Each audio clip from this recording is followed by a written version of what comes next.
მოგესალმებით ჩვენო ერთგულო და ასევე შემოსწრებულო მაყურებელო. ეთერშია პატა და ნიკას შოუ და მინდა გაუწყოთ რომ ამერიკაში კერძოდ კი ალიასკაზე ქალაქ უთქიაგვიკში 60 დღიანი უწყვეტი ღამე დაიწყო.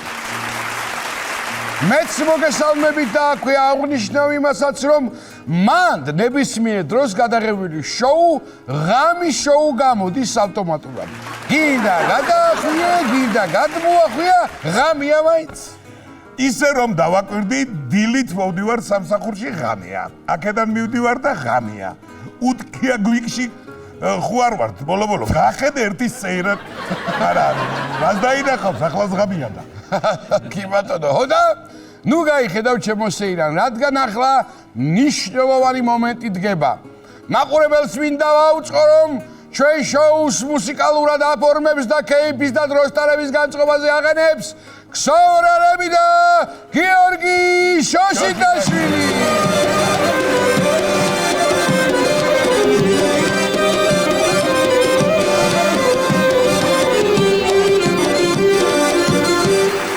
ისე რა უნდა აკეთო ადამიანმა ზამთარში ალიასკაზე რო ცხოვრო?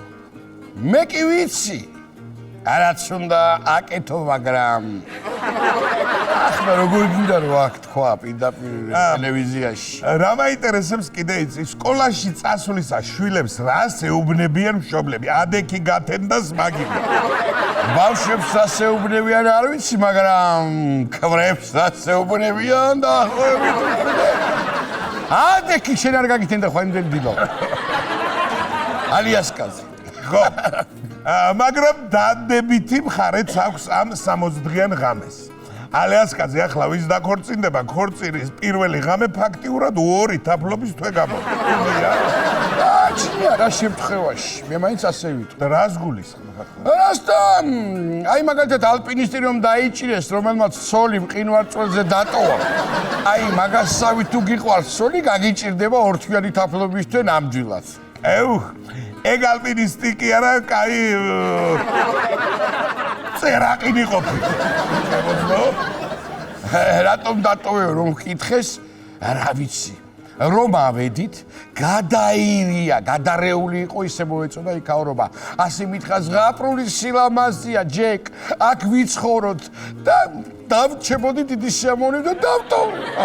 მოდი ახლა ვთქვათ, ცოლის იქ დატოვების რა მიზეზები შეიძლება ეთქვა ქმარს გამომძიებლისთვის, რა? რა ვიცი, მაგალითად დროშა დამოვიწყდა წამეღო და რაღაცა ხომ უნდა დამეტოვებინა იმის ნიშნად, რომ ნამდვილად დავლაშქრე ეს წვერვალი. ან კი არ დავტოვე, ფოტოს გადაღება მთხოვა ცოლმა, კადრი არ მოწონდა, შორს წადიო. კიდე შორს წადიო. კიდე შორსო და უკან გზა ვეღარ მივაგებია. კი ბატონო, აბა რა მექნა? ძმაკაცებმა დამირეკეს დროზე მოდი დალევას ვიწყებთო და დავტოვეო. კიდე უბრალოდ ვეშაირებოდი ცოლსო. აგიყვანე მთის წვერს და არა, როგორ არის აღარ მაგის. დავანებოთ თავი მაგკაც და შემდეგ თემაზე გადავიდეთ. კი ბატონო, ინდოელმა მეცნიერებმა მოусმინეთ კარგად რთული წინადადება. ინდოელმა მეცნიერებმა დაადგინეს, რომ მუსიკა ქირურგიული ოპერაციების დროს გამოყენებული ანესთეზიური საშუალებების რაოდენობის შემცირებას და შემდგომი გამოჯამრთელების დაჩქარებას უწყობს ხელს. ეგ ინდოელი მეცნიერები მე მგონი საქართველოში რო კურიერობა არ გამოუვიდა და უკან დაბრუნდნენ ეგენი იქნება და არ ვიცი ძმაო, მე ერთი ის ვიცი ოპერაციამ თუ არ უშველა, მე მუსიკით აცილებენ ხოლმე ბაბუამისის ბაბუასთან, ან პაპამისის პაპასთან, როგორაც. თან უყურე რა არის ინდოელების ამბავი რომ ვიცი მე შუა ოპერაციაზე რომ მუსიკას გაიგონებს, აცეკვდებიან ეგრევე ექიმები ექთნებიანად. ვიღა მიხედავს პაციენტს, არა? პაციენტიც თუ ინდოელია, იცეკვებს ის ზაერაღლება. აბა ალბათ სხვადასხვა მუსიკა, სხვადასხვა ორგანიზმისთვისაა განკუთვნილი. აი მაგალითად, ტვინის ოპერაციაზე კლუბური მუსიკა უნდა ჩაითქვას.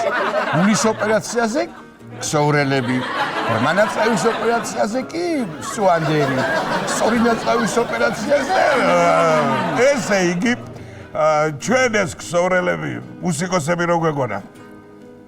ანესთეზიოლოგები. არ გითხრა. გადავიჩოჩოთ აზიის ცოტა იქეთ მხარეს, იაპონიაში. მოკლედ, გამოიგონეს იაპონიაში სარეცხის მანქანა, რომელიც ადამიანებს აბანებს. კი ბატონო, მშვენიერი მანქანაა. უბრალოდ ნაბავშვებზე თავრუს ხვევა იცის 1-2. და მთავარია გაწურვის რეჟიმზე არ უნდა მოგიხდეს ხელი. ნეტა, როგორც სარეცხის შემთხვევაში, აქაც ეგრეა, შავგრემანებს ცალკე აბანოებს და ქერათმიანებს ცალკე. ეგ არ წერია ინსტრუქციაში, მაგრამ გაშრობის პროცესი ყოფილა მტკივნეული. ისედაც რო წარმოიდგინო თოქზე რო ქანაო ყურებზე შპილკებით არა ადვილი გაწევა. ოდა კიდე ძალიან ცხელ წყალში არ უნდა იბანავო, ხო იცი შენ? რატო? ძალიან ცხელი წყალი სარეცხ საპატარაებსო გაგონილი მაგდა. ივარგებს. ხო, არ ვიცი, ხო. მგონი არ უნდა იყოს ადვილი ადამიანების სარეცხი მანქანის მართვა. მაგას თავისი მართვის მოწმობა დაჭირდება. მაგალითად, A კატეგორია ბავშვი და მოზარდის რეცხვა. B კატეგორია ზრდასრულის რეცხვა. C დიდი ხნის დაუბანელის რეცხვა. D ბანაობა რო არ უყვარს ისეთი ადამიანის ძალით გარეცხვა. და E კატეგორია მისაბმელიანი ანუ ღიპიანი ადამიანების რეცხვა. ესეც არ იქნება. და ეს მანქანა რეცხვას რო ამთავრებს ბოლოში იძახის ოპა განგამ სტაილ. რაც ქართულად ნიშნავს დათვიმჭლე და შემსუქანი შეგებათოს. მოდი ჩემით ვიბანავებ ხოლმე ასე ჯობი არ მინდა ეგ რაღაცა. გადადის შემდეგ თემაზე.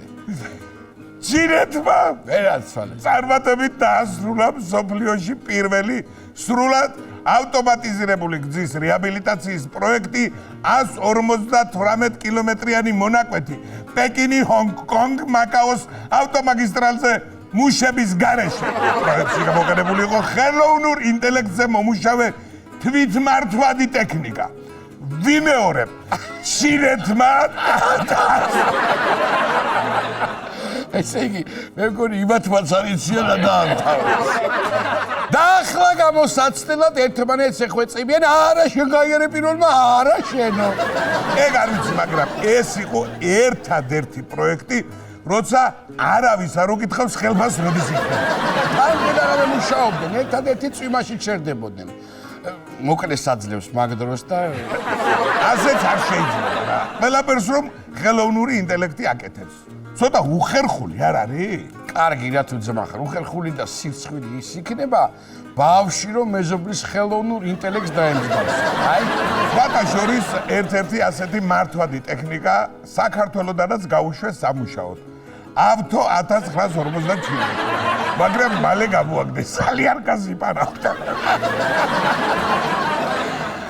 კი, ხაშურის ქუჩებიც უნდა გაეკეთებინა ხელოვნური ინტელექტს, მაგრამ ქუჩები რომ ნახარ, არა, მე ამას ხელს ვერ მოვკიდებო ასე ვთქვათ. გადავიდეთ შემდეგ თემაზე. გადავიდეთ. ერთ პენსიონერ კაცს ტუზი დაეცა. ლატარიაში 300 მილიონი მოიგო. მაგრამ ოხერი რო იქნება კაცი. სოლს უმალავდა და ჩუმად ხარჯავდა. ასეთი სიყვარულით პენსიის ასაკამდე ერთად რანაირად მოვიდნენ. აი როგორ მიკვირს, რა გითხრა არ ვიცი. მე და ჩემმა ცოლმა მოიგო 300 მილიონი და არ დავეძებ. თუნდა ჩუმად დამახარჯო 150 მილიონი. ხდის ამომყები, მე არა ვარ. 200 მილიონი თქვი, რა პრობლემაა? 250. რატომ მიმალავდიო ცოლმა კითხა თურმე? აბა შენ რო სასმელს მიმალავ, კარგიაო? თან ახლა იმას აქში ვარ. გუში რავჭამე ის არ მახსოვს და ერთი თვის წინ რაღაცა ორიგამი მოვიგე. ეგ მე მახსოვრებოდა, ო? ზოგს ტუზი ეცემა ჩემო ნიკოლო, ზოგს მეტეორი, ზოგი კი თვითონ ჩარხავს თავის ბედს. ერთმა ზელანდიელმა კაცმა საიუველირო მაღაზიაში ფაბერჟეს კვერცხი მოპარვის მიზნით ახლა ელოდებიან როდის დადებს მაგ კვერცხს. ორი დღეა კაკადებს თურმე. მაგრამ ძნელია. აი იცი ასე დროს ნიფტკიცებას რომ ელოდები და ვიღაც ზელანდიელ კაცს შეცკერი ხარ. მოკლედ ზელანდიელი კრიმინალი იქეთ იყოს და ენოტებს რაღაცა დაემართათ ჩემო ბატონო. რას პეუ? ნულ გადაირივნენ კაცო. აგერ შებარულე ერთი ენოტი ალკოგოლის მაღაზიაში თაროდან ვისკის ბოთლები გადმოუყრია, დაქცეული სასმელი დაულევია, დაამთვრალა თაფლი და დაუძინია იქ. როგორც ამბობენ, თავისი შეყვარებული დედალი ენოტი უნახავს ხვის ფუღუროში და იმის მერე გალოთებული საწყა. კი, წინა დღეებშიც შესულა მაგ მაღაზიაში აუღია სასმელი და მაჩვის სახელზე ჩაწერილი. ეხლა მაჩთან დაბნებოდა მაგისი შეყვარებული. არა და ენოტები ღვინოს კარგად იტანენ და ეს ვისკი აფრენიებს ხოლმე. ზოოპარკში გადაუყვანიათ საწყალი და 6 თვიანი ამპულა ჩაუდგეს თურმე. იმ მაღაზიის დარაჯს კითხეს.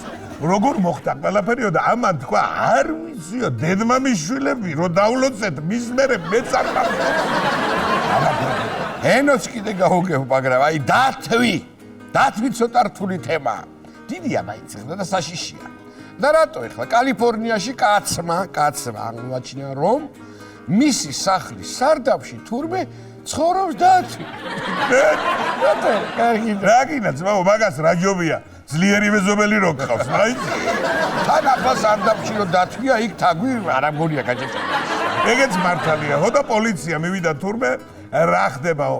ამ კაცმა არ დამირეკავს, საიდან გაიგეთ. შენ კი არა დათვა დარეკა ვიღაც ცხოვრობს ჩემს ზემოთ და არ მაძილებს, ზამთარია უკვე.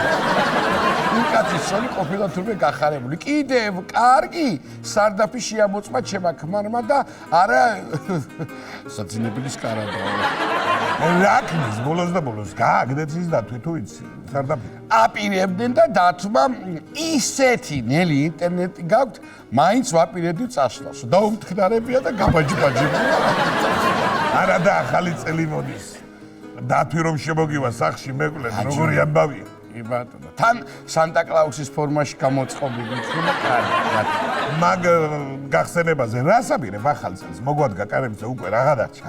არ ვიცი, მაგას ვფიქრობ ეს და ორიგინალური ვერაფერი ვერ მოვიფიქრე. ალბათ, კაი, ქართულ სუფრას გავშირი და გელოდებით ბიჭებო, ჩემთან ქართული სუფრის კახურ ვერსიაზე. რა ვქნა? ხო და მე მაშინ იქედა ჩემთან მივდივარ იმერულ ვერსიაზე. შეგენაცვალე მე. მოიცა ბიჭო.